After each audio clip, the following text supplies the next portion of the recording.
Himas rehas ang isang 45 anyos na store manager matapos na ireklamo dahil sa pag-aamok at pagpapaputok umano ng baril sa labas ng isa pa nitong bahay sa Purok 2, Barangay Bautista, Labo, Camarines Norte, alas 2:30 ng madaling araw nitong Lunes, Hunyo 30. Kinilala ang sospek na si alias Jose, residente ng Purok 6, Barangay Calamunding, parehong bayan. Batay sa investigasyon, ikinagalit umano nito ang paulit-ulit na pambabato sa kanyang bahay ng mga hindi pa nakikilalang kalalakihan. Ilang oras daw na nagtimpi ang sospek, subalit kalaunan ay hindi na nakapagpigil pa dala ng kalasingan.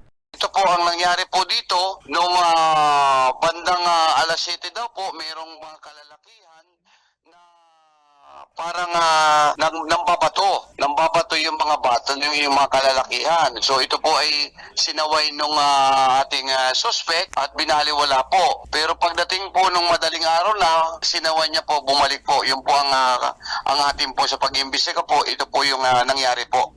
Nakuha mula sa posisyon ng sospek ang isang caliber 40 Glock 23 na pistol at ang dalawang magasin na may lamang 13 bala. Lisensyado naman daw ito at ginagamit lamang ng sospek bilang proteksyon para sa kanyang kaligtasan. Wala lang po itong tinamaan po. Gusto lang daw po niya itakutin yung mga nambabato sa kanila.